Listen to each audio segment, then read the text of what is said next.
ಒಬ್ಬ ಯೋಗಿಯಿಂದ ಕಲಿತ ಆ ವಿದ್ಯೆ ಅಶ್ವಪತಿ ಮಹಾರಾಜರ ಜೀವನದಲ್ಲಿ ದೊಡ್ಡ ಪರಿಣಾಮಕಾರಿಯಾಯಿತಂತೆ.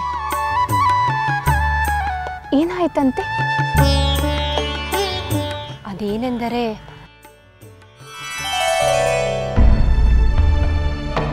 ಸ್ವಾಮಿ, ಇದೇನಿದು? ನಿಮ್ಮ ನಗುವಿಗೆ ಕಾರಣವೇನೆಂದು ಕೇಳಿದರೆ ಮಾತು ಮರೆತ ಮೂಕರಂತೆ ಮೌನಕ್ಕೆ ಶರಣಾಗಿ ಹೋದಿರಲ್ಲ. ದೇವಿ,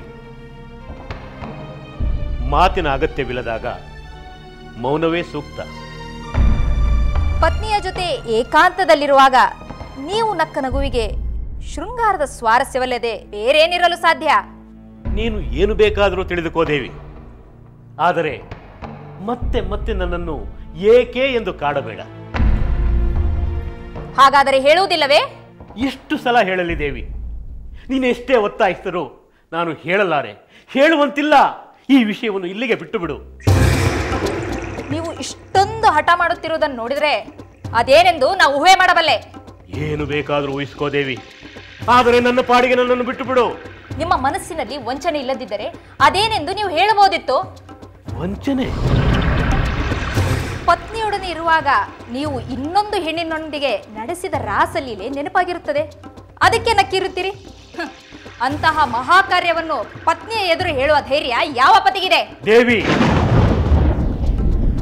ಎಂತಹ ಹೊಲಸು ಆಲೋಚನೆ ನಿನ್ನದು. ನಿಮ್ಮ ಹೊಲಸು ಕಾರ್ಯಗಳಿಗಿಂತ ನನ್ನ ಆಲೋಚನೆ ಹೊಲಸಲ್ಲ. ದೇವಿ, ನೀನು ನನ್ನ ಧರ್ಮಪತ್ನಿಯಾಗಿ ನನ್ನ ನಡವಳಿಕೆಯ ಬಗ್ಗೆ ನೀನು ಈ ರೀತಿ ಸಂದೇಹ ಪಡುವೆ ಎಂದು ನಾನು ಭಾವಿಸಿರಲಿಲ್ಲ. ಹಾಗಿದ್ದರೆ ನಿಜವನ್ನು ನುಡಿಯಲು ಅಡ್ಡಿಯೇನು?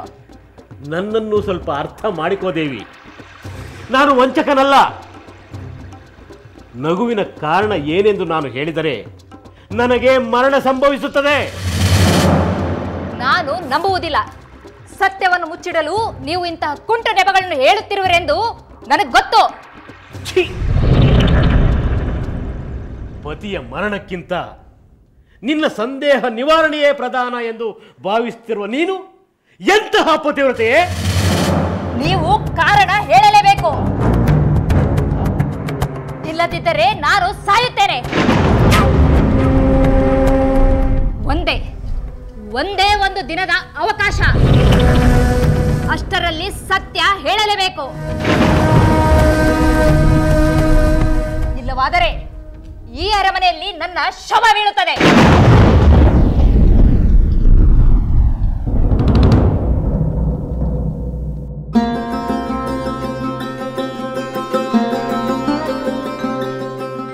ಕಾರಣವನ್ನು ಹೇಳಿದರೆ ತನ್ನ ಮರಣ ಸಂಭವಿಸುವುದೆಂದು ಅಶ್ವಪತಿ ಮಹಾರಾಜರು ಹೇಳಿದ ಮೇಲೂ ರಾಣಿಯರು ಇಷ್ಟು ಹಠ ಮಾಡುತ್ತಾರೆಯೇ?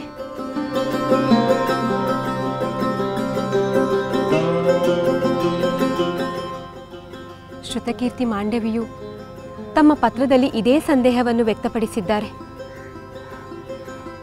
ಪತಿ ಸತ್ತರೂ ಚಿಂತೆ ಇಲ್ಲ, ತನಗೆ ಸತ್ಯ ತಿಳಿದು ಬಿಡಬೇಕೆಂಬುದು ಸ್ತ್ರೀಯಾದವಳ ಲಕ್ಷಣವಲ್ಲ. ಮುಂದೇನಾಯ್ತು ಸೋದರಿ? ಮಹಾರಾಜರು ಕಾರಣವನ್ನು ಹೇಳಿದರೆ ಅಥವಾ ಮಹಾರಾಣಿಗೆ ಯಾರಾದರೂ ಹಠ ಮಾಡಬಾರದು ಎಂದು ಬುದ್ಧಿ ಹೇಳಿದರೆ ಏನಾಯಿತು? ಎರಡೂ ನಡೆಯಲಿಲ್ಲ. ಅಂದರೆ ಅಶ್ವಪತಿ ಮಹಾರಾಜರು ಗಹನವಾಗಿ ಚಿಂತೆ ಮಾಡಿ ಕಡೆಗೆ ತಮಗೆ ಆ ವಿದ್ಯೆಯನ್ನು ಹೇಳಿಕೊಟ್ಟ ಯೋಗಿಯ ಬಳಿ ಹೋದರಂತೆ. ಅಲ್ಲಿ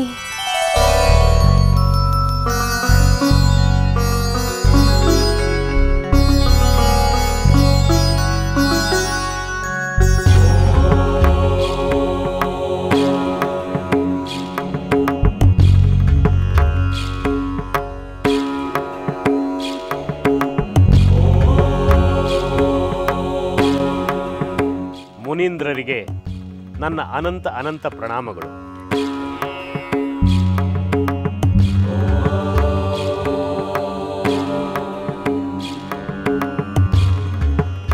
ಪೂಜ್ಯರೇ, ಪ್ರಾಣಿ ಪಕ್ಷಿಗಳ ಭಾಷೆಯನ್ನು ತಿಳಿಯುವ ವಿದ್ಯೆಯನ್ನು ತಮ್ಮಿಂದ ಕಲಿತು ನಾನು ಸಂತೋಷಪಟ್ಟಿದ್ದೆ. ಆದರೆ ಆದರೆ ಎಂದು ಏಕೆ ಅರ್ಧಕ್ಕೆ ನಿಲ್ಲಿಸಿದೆ ರಾಜೇಂದ್ರ? ಆ ವಿದ್ಯೆ ಇಂದು ನನ್ನ ಸಂಕಟಕ್ಕೆ ಕಾರಣವಾಗಿದೆ. ಏಕೆ? ಏನಾಯಿತು? ಈ ರಹಸ್ಯವನ್ನು ಬೇರೆ ಯಾರಿಗಾದರೂ ತಿಳಿಸಿಬಿಟ್ಟಿಯಾ? ಇಲ್ಲ ಇಲ್ಲ ಪೂಜ್ಯರೇ, ಈ ರಹಸ್ಯವನ್ನು ನಾನು ಯಾರಿಗೂ ಹೇಳಲಿಲ್ಲ. ಹೇಳದೇ ಇರುವುದರಿಂದಲೇ ನನಗೆ ಸಂಕಟ ಪ್ರಾಪ್ತವಾಗಿದೆ. ಏನು ಸಂಕಟ? ಯಾರಿಂದ ಪ್ರಾಪ್ತವಾಗಿದೆ? ಪೂಜ್ಯರೇ, ನಿನ್ನೆಯ ದಿನ ನಾನು ನನ್ನ ಪತ್ನಿ ಏಕಾಂತದಲ್ಲಿರುವಾಗ 2 ಇರುವೆಗಳು ಸರಸ ಸಲ್ಲಾಪದ ಮಾತುಗಳನ್ನಾಡುತ್ತಿದ್ದವು. ಯಾರದೋ ಕಾಲಿಗೆ ಸಿಕ್ಕಿ ಕ್ಷಣದಲ್ಲಿ ಸಾಯಬಹುದಾದ ಆ ಇರುವೆಗಳು 1000 ವರ್ಷ ಜೊತೆಯಾಗಿ ಬಾಳುವ ಮಾತುಗಳನ್ನಾಡುತ್ತಿದ್ದವು. ಇದನ್ನು ಕೇಳಿಸಿಕೊಂಡು ನನಗೆ ನಗು ಬಂತು. ಜೋರಾಗಿ ನಕ್ಕು ಬಿಟ್ಟೆ. ಅದನ್ನು ಕಂಡ ನನ್ನ ರಾಣಿ ಈ ನಿಮ್ಮ ನಗುವಿಗೆ ಕಾರಣವೇನೆಂದು ಹೇಳಲೇಬೇಕೆಂದು ಒತ್ತಾಯಿಸುತ್ತಿದ್ದಾಳೆ. ನಾನು ಈ ರಹಸ್ಯವನ್ನು ಹೇಳಿದರೆ ನನಗೆ ಮರಣ ಪ್ರಾಪ್ತಿಯಾಗುತ್ತದೆ ಎಂದು ಹೇಳಿದರೂ ಕೂಡ ಕೇಳುತ್ತಿಲ್ಲ. ನೀವು ಹೇಳಲೇಬೇಕು, ಇಲ್ಲವಾದರೆ ನಾನೇ ನನ್ನ ಪ್ರಾಣ ತ್ಯಾಗವನ್ನು ಮಾಡಿಕೊಳ್ಳುತ್ತೇನೆ ಎಂದು ಹಠ ಮಾಡುತ್ತಿದ್ದಾಳೆ. ಈ ಸಮಸ್ಯೆಯಿಂದ ನೀವೇ ನನ್ನನ್ನು ಪಾರು ಮಾಡಬೇಕು ಪೂಜ್ಯರೇ. ರಾಜೇಂದ್ರ, ನಿನ್ನ ಪತ್ನಿಯ ಕೋರಿಕೆಯನ್ನು ಈಡೇರಿಸಲು ಪ್ರಾಣಾರ್ಪಣೆ ಮಾಡಲು ಸಿದ್ಧವಿರುವೆಯಾ? ಇಲ್ಲ ಪೂಜ್ಯರೇ, ಇಲ್ಲ.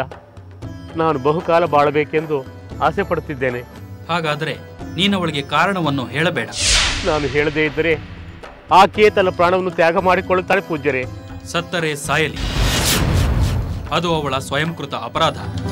ಪತಿಯ ಶ್ರೇಯಸ್ಸನ್ನು ಬಯಸುವುದು ಸತಿಯ ಧರ್ಮ. ಅದನ್ನು ಬಿಟ್ಟು ಪತಿಯ ಮರಣವಾದರೂ ಚಿಂತೆ ಇಲ್ಲ, ತನ್ನ ಸಂಶಯವನ್ನೇ ದೊಡ್ಡದೆಂದು ಪರಿಹರಿಸಿಕೊಳ್ಳಲು ಹಠ ಮಾಡುವುದು. ಅಂತಹ ನಿರ್ದಯಿ ಸತಿಗಾಗಿ ನೀನೇಕೆ ಸಾಯಬೇಕು? ಅರ್ಥವಾಯಿತೆ? ಹೋಗಿ ಬಾ ಮಹಾರಾಜ, ನಿನಗೆ ಮಂಗಳವಾಗಲಿ.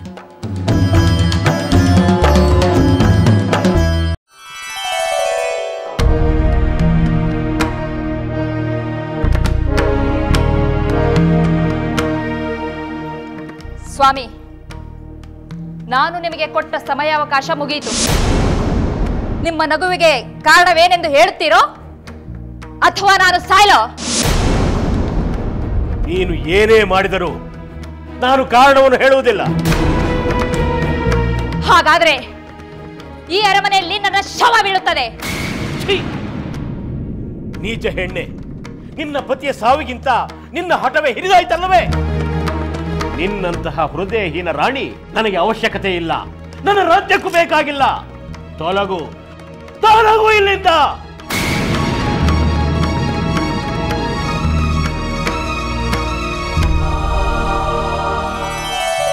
ಹಾಗಾದರೆ ಅಶ್ವಪತಿ ಮಹಾರಾಜರು ತಮ್ಮ ರಾಣಿಯನ್ನು ತ್ಯಜಿಸಿ ಬಿಟ್ಟರೆ? ಹೌದು ಸಹೋದರಿ, ಪಾಪ. ಅವರು ಪತ್ನಿಯನ್ನು ತೊರೆದು ತಮ್ಮ ಪ್ರಾಣವನ್ನು ಉಳಿಸಿಕೊಳ್ಳಬೇಕಾಯಿತು. 2 ಸಣ್ಣ ಇರುವೆಗಳ ಸಂಭಾಷಣೆ ರಾಜ ದಂಪತಿಗಳ ಬಾಳಿಗೆ ವಿಷವಾಯಿತೆ. ಎಂಥ ವಿಚಿತ್ರ! ನನಗೂ ಅಚ್ಚರಿಯಾಯಿತು. ಇಂತಹ ಅಚ್ಚರಿಯ ಸಂಗತಿಗಳು ಜಗತ್ತಿನಲ್ಲಿ ಎಷ್ಟಿವೆಯೋ ಏನೋ. ನನಗಂತೂ ರಾಣಿಯದೇ ತಪ್ಪೆನಿಸುತ್ತಿದೆ. ಅವರು ಅಷ್ಟು ಹಠ ಮಾಡಬಾರದಾಗಿತ್ತು. ಇಂತಹ ಪರಿಸ್ಥಿತಿ ನಮ್ಮ ಅರಮನೆಯಲ್ಲಿ ಸಂಭವಿಸಿದ್ದರೆ ನನ್ನ ಮಾತಾಮಯ್ಯವರಾಗಲಿ ನಿನ್ನ ಮಾತಾಮಯ್ಯವರಾಗಲಿ ಖಂಡಿತ ಹೀಗೆ ಹಠ ಮಾಡುತ್ತಿರಲಿಲ್ಲ, ಅಲ್ಲವೇ? ನಿಜ ಊರ್ಮಿಳೆ. ತಮಗೆ ನೋವಾದರೂ ನುಂಗಿಕೊಂಡು ಪತಿಯ ಶ್ರೇಯಸ್ಸನ್ನೇ ಹಾರೈಸುವ ಉದಾರಿಗಳವರು. ಆದರೆ ನಮ್ಮ ಮಹಾರಾಜರಿಗೆ ಕಿರಿಯ ರಾಣಿಯ ಮೇಲಿರುವಷ್ಟು ಮೋಹ, ಸ್ನೇಹ, ಪ್ರೀತಿ, ಅಕ್ಕರೆ ಉಳಿದವರ ಮೇಲಿಲ್ಲ. ಊರ್ಮಿಳೆ, ನಾವು ಚಿಕ್ಕವರು. ಹಿರಿಯರ ದೋಷಗಳ ಬಗ್ಗೆ ನಾವು ಮಾತನಾಡಬಾರದು. ಹೆಚ್ಚೆಂದರೆ ನಮ್ಮ ಭಾವನೆಗಳನ್ನು ನಮ್ಮ ಪತಿಯರೊಂದಿಗೆ ಹಂಚಿಕೊಳ್ಳಬಹುದು.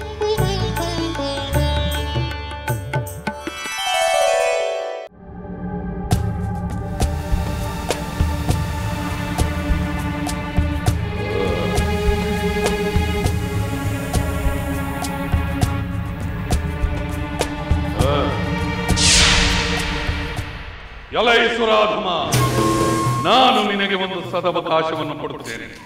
ಈ ಅವಕಾಶವನ್ನು ಉಪಯೋಗಿಸಿಕೊಂಡು ನೀನು ಕೀರ್ತಿಯನ್ನು ಪಡೆ.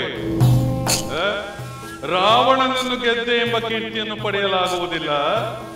ರಾವಣನ ಜೊತೆ ಯುದ್ಧ ಮಾಡಿದೆ ಎನ್ನುವ ಕೀರ್ತಿಯನ್ನು ಪಡೆ. ಎಲೈ ರಾವಣ, ನಿನ್ನೊಡನೆ ಯುದ್ಧವನ್ನು ಮಾಡಿ ಗೆದ್ದೆ ಎಂಬ ಕೀರ್ತಿಯನ್ನು ಪಡೆಯುತ್ತೇನೆ. ನನ್ನ ಶಸ್ತ್ರಾಸ್ತ್ರಗಳ ಪ್ರಯೋಗವನ್ನು ಎದುರಿಸು.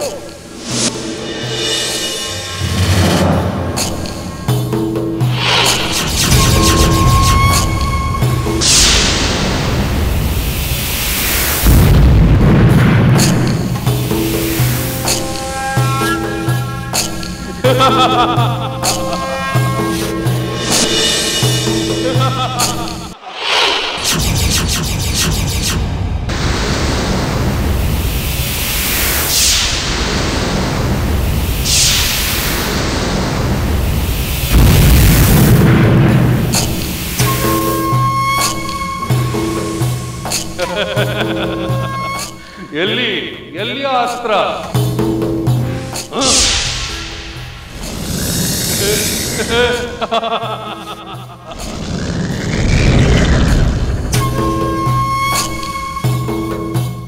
ಎಲ್ಲಿಗೆ ಹೋದ ಈ ಸುರಾಧಮ?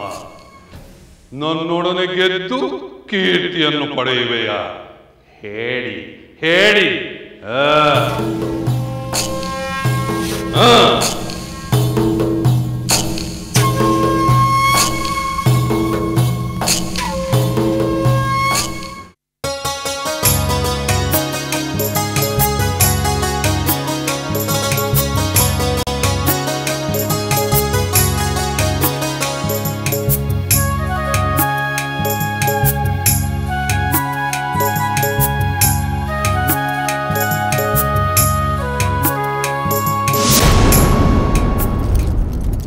ರಾಣಿಯವರೇ, ಮಹಾರಾಜರು ಆಗಮಿಸುತ್ತಿದ್ದಾರೆ. ನೀನು ಇದನ್ನು ತೆಗೆದುಕೊಂಡು ಹೋಗು.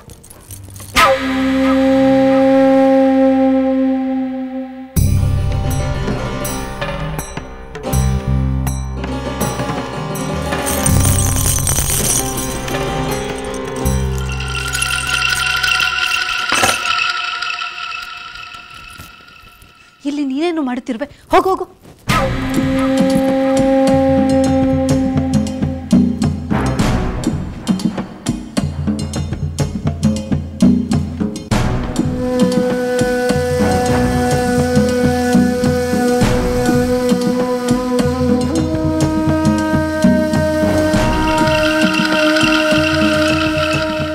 ದೇವಿ, ಕೈಕೇಯಿ,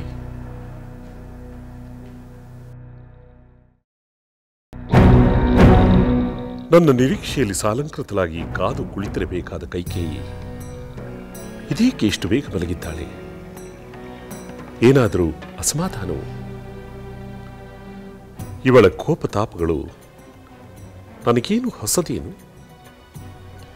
ಯಾವ ಮೃದು ಮಾತುಗಳನ್ನಾಡಿ ಇವಳ ಕೋಪವನ್ನು ಶಮನಗೊಳಿಸಬೇಕೆಂದು ನನಗೆ ಗೊತ್ತಿಲ್ಲವೇ?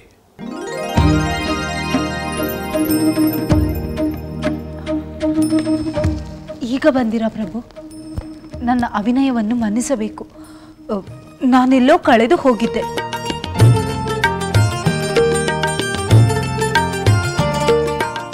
ಎಲ್ಲಿ ಕಳೆದು ಹೋಗಿದ್ದೆ ದೇವಿ? ನೀನೆಲ್ಲೇ ಕಳೆದು ಹೋದರೂ ನಾನು ನಿನ್ನನ್ನು ಹುಡುಕಿ ತರುತ್ತೇನೆ.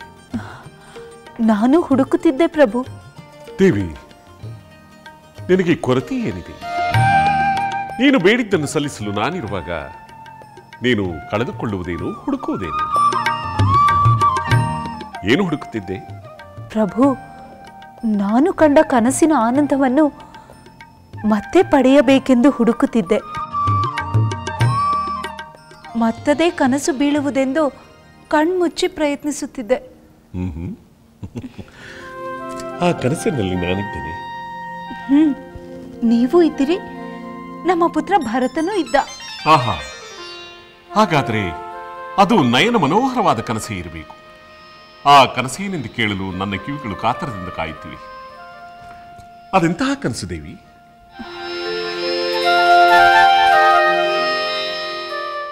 ಆ ಕನಸು ಈಗಲೂ ನನ್ನ ಕಣ್ಮುಂದೆ ನಡೆಯುತ್ತಿರುವಂತೆ ಭಾಸವಾಗುತ್ತಿದೆ. ನಿಮ್ಮ ಒಡ್ಡೊಲಗ ತುಂಬಿ ತುಳುಕುತ್ತಿತ್ತು. ವಿಶೇಷ ಅಲಂಕಾರದಿಂದ ಕಂಗೊಳಿಸುತ್ತಿತ್ತು. ನೀವು ನಿಮ್ಮ ಸಿಂಹಾಸನದ ಮೇಲೆ ಹೆಮ್ಮೆಯಿಂದ ಕುಳಿತುಕೊಂಡಿದ್ದೀರಿ. ಮಂತ್ರಿ ಸುಮಂತ್ರು, ರಾಜ ಪುರೋಹಿತರೆಲ್ಲರೂ ಸಂಭ್ರಮ ಪಡುತ್ತಿದ್ದರು.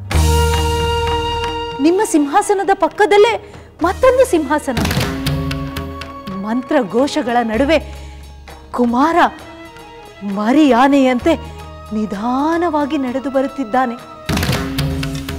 ದೇವಿ, ಕುಮಾರನೆಂದರೆ ನಮ್ಮ ರಾಮಚಂದ್ರನಲ್ಲವೇ? ಅಲ್ಲ ಪ್ರಭು, ನನ್ನ ಕುಮಾರ, ನಮ್ಮಿಬ್ಬರ ಪ್ರೀತಿಯ ಪುತ್ರ ಭರತ.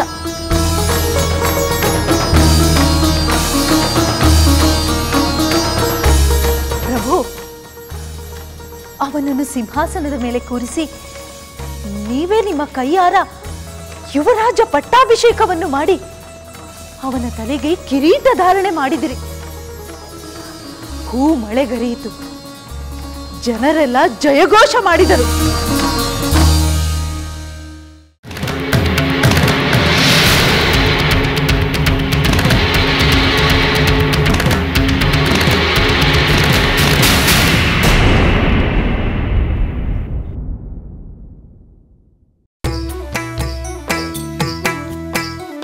ಲಂಕೆಯಲ್ಲಿನ ದುರುಳ ದರ್ಪವು ಸೀತೆ ಸಹನೆಗೆ ಸೋತಿತು.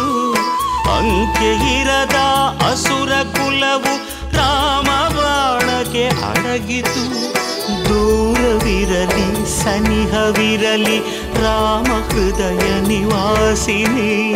ಯುಗವು ಯುಗವು ಸಾಗಲಿ ಅಕಳಂಕ ಪ್ರೇಮ ಪ್ರಬೋಧಿನಿ. ಅಮರ ಗಾಧೆ ಧರಣಿ ಜಾತೆ ಸಾಧ್ವೆ ಸೀತೆ ಸುಚರಿತೆ. ಸಹನ ಶಕ್ತಿ ಪತಿಯ ಭಕ್ತಿ ಲೋಕಮಾನ್ಯ ವಂದಿತೆ.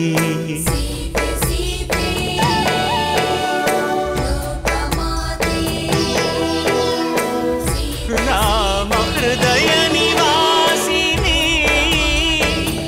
ಅಕಳಂಕ ಪ್ರೇಮ ಪ್ರಬೋಧಿನಿ. ಸೀತೆ ಮಾತೆ